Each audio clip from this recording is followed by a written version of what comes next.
Olá pessoal, aqui é o Velgas. Hoje é dia 10 de janeiro de 2025. Tropas russas combatem em Kurákio. Zelensky discute a defesa da Ucrânia em Ramstein, na Alemanha, com a OTAN e aliados. Quero convidá-los a inscreverem-se no canal, deem um like, compartilhem com suas redes sociais e façam seus comentários. Ajudem a fortalecer o canal. É importante porque o que vocês ouvem aqui, assistem aqui, vocês não veem, não ouvem em outros canais. Aqui você vê somente a verdade. Fake news aqui são proibidas. Muito obrigado. Bom, as tropas russas estão combatendo na cidade de Kurákio, como eu já adiantei ontem num outro vídeo. E a situação não sofreu alterações. Se ela tomar toda a cidade, que a Rússia diz que já tomou, mas não tomou, porque falta tomar um terço importante, inclusive a Ucrânia controla a parte da hidrelétrica da cidade, lógico que ela está inoperante por causa da guerra, ela precisa ser reativada, porque muitas partes desta usina foram destruídas, né? E os russos, na realidade, na minha avaliação, eles estão procurando avançar ali na região de Donetsk para tomar toda a província de Donetsk e estão avançando centímetro por centímetro em um esforço para capturar justamente toda essa região. E Moscou, né, o ditador russo e os criminosos que estão com ele no Kremlin não estão dando sinais que essa tomada, essa captura de Donetsk vá desacelerar, pelo menos por enquanto. As notícias que se tem é que cada vez mais eles exigem resultados, não importando o número de baixas. E é uma fase muito ativa essa batalha por Kurákio, essa cidade onde eu procurei ver um número mais detalhado. Na realidade ela tinha mais de 18 mil habitantes, pessoas que moravam antes da linha de frente estar aqui nessa região em Donetsk, em Kurákio. A maioria foi embora, mas ainda tem moradores na região que querem ficar para cuidar de suas casas, de suas vidas, mas na realidade é um erro. Eles deveriam se informar o que aconteceu em outras vilas com a violência, a crueldade e a brutalidade das tropas russas. Quando houve a queda de Vuhledar em 2 de outubro, e depois, no dia 29 de outubro, um mês depois, em Silidov, foram as conquistas de outubro, né? Na realidade, a Kurákio ficou entre essas duas cidades, né? Entre Silidov, que é uma cidade menor, e Vuhledar é uma cidade já um pouco maior, e isso faz com que ela fique no meio dessas cidades, e isso proporciona uma ameaça, porque a Rússia tenta também criar a sua musculatura em Vuhledar e Silidov para fazer esse cerco difícil, né? Porque ele já vem fazendo isso há meses, tentando, mesmo antes de tomar essas outras duas cidades que eu mencionei, capturar Vuhledar e não tem conseguido. Agora eles estão já em 2/3 da cidade, como também eu já divulguei. Os russos divulgam que é 100%, mas não é, porque os combates ainda continuam, inclusive dentro da cidade, na parte controlada pela Ucrânia e na parte controlada pela Rússia, onde as tropas ucranianas enfrentam os invasores da Rússia, né? É uma situação difícil, é difícil de manter as posições ali, na minha avaliação, porque os russos estão destruindo todos os prédios e casas justamente para impossibilitarem abrigos para os ucranianos que estão na defensiva, né? Os combates, então, estão durando muitas semanas, estão em andamento, são muito cruéis. É mais cruéis até do que em Pokrovsk, porque em Pokrovsk ainda não chegaram dentro da cidade, eles já se aproximaram, mas ainda estão a alguns quilômetros da cidade.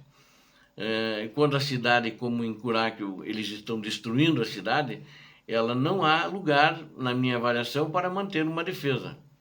porque na verdade não há fortificações, né? Elas são todas destruídas, eram usadas casas e prédios para isso, e então fica uma situação muito difícil para as tropas ucranianas, né? Não conseguem usar nada como fortificação ali na região. Acredito que existe o grande risco, né, das tropas ucranianas terem que se retirar da cidade de Kurákio, e enquanto isso, aí possibilitará, se de fato eles tiverem que se retirar, possibilitará aos russos já ficarem mais perto de Pokrovsk, que é o objetivo deles, né?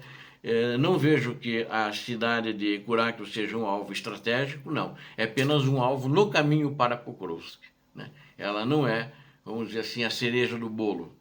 Então, ela vai aproximar apenas, nesse momento, os russos do seu alvo principal. E ali na região também, a Ucrânia perdeu a vila de Shevchenko, né? Existem outras vilas que continuam em disputa, estão sendo disputadas. E só que Shevchenko não é na região de Pokrovsk, de Kurákio, mas sim na região de Pokrovsk, né? O que também representa já uma aproximação maior das forças russas que vão tentar se reorganizar também nessas vilas para atacarem o exército ucraniano. As tropas estão realizando ataques, então, em toda essa região ali, mas ainda está inalterada. A Ucrânia continua ocupando 1/3 da cidade de Kurákio. Recuou bastante. Os russos pegaram bastante, divulgam em alto-falantes, em 4 ventos na imprensa, que Kurákio já caiu e que eles estão controlando toda a cidade. No entanto, não é verdade. Enquanto isso, houve uma reunião hoje na Alemanha, na base militar da OTAN de Ramstein, com a presença de chefes de Estado e da União Europeia, da OTAN e de países aliados, para discutir a questão da defesa da Ucrânia. O presidente Volodymyr Zelensky se fez presente, onde discutiu com o Mark Rutte, nesse local, na base aérea de Ramstein, na Alemanha. Na data de hoje, eu falei errado, na data de ontem, né? Ontem foi dia 9, estamos no dia 10. Então, ontem, né, para discutir o fortalecimento da defesa aérea da Ucrânia e a obtenção de financiamento para a produção de armas no país. Então, eles estão se mobilizando para isso também, né? E a tarefa, na realidade, comum de todos esses parceiros, ficou definido, a Ucrânia ter uma posição de força para alcançar uma paz justa e duradoura. E também discutiram como a plataforma da OTAN pode ser usada para atingir esse objetivo. O presidente Zelensky teve outros encontros também, teve encontros com o Lloyd Austin, o general secretário da Defesa norte-americano, onde discutiram também esses temas. Aí os Estados Unidos já anunciaram que estão mandando agora, antes da posse do governo do Trump, mais 500 milhões de dólares como ajuda, né? O Austin disse também na oportunidade que a Rússia sofreu perdas significativas numa guerra em grande escala contra a Ucrânia, né? E ele acredita que por essa razão o Putin foi forçado a chamar as tropas norte-coreanas como um sinal de desespero e que as tropas estão tendo derrotas, muitas baixas e não estão adiantando. Essas tropas, na minha avaliação, não repõem os mais de 700 mil, já 780 mil baixas que os russos tiveram. E isso, inclusive, já andaram falando também nessa reunião sobre as baixas dos russos, e a OTAN confirma essas baixas, que são reais mesmo, não são números inventados, né? Na realidade, as perdas russas na Ucrânia, né, elas ultrapassam 2/3 de toda a força do exército russo que ele tinha no início da guerra, né? Então, o que o Putin escolheu. Ele entrou com 200 mil homens na Ucrânia e ele, nesses 3 anos, na realidade, ele teve que mandar mais tropas, Ou seja, entrou com 200 mil, significa que não estão mais lá esses 200 mil. Entre baixas, feridos, etc., né, gente que saiu da guerra, e ele perdeu 780 mil, quase 4 vezes as tropas que ele entrou na Ucrânia. Então é um fracasso, estrategicamente, militarmente, é um fracasso que o ditador russo Putin teve na Ucrânia. E acho que a reunião foi boa, tem uma série de compromissos positivos da OTAN e eles estão de fato se comprometendo a levar avante, a ajudar a Ucrânia para a sua defesa, independentemente da participação dos Estados Unidos ou não. Obrigado a vocês que assistiram este vídeo, conto com vocês, inscrevam-se no canal e deem um like. Deus abençoe vocês, Deus abençoe a Ucrânia, Deus abençoe o Brasil. Paz e bem, paz para toda a humanidade.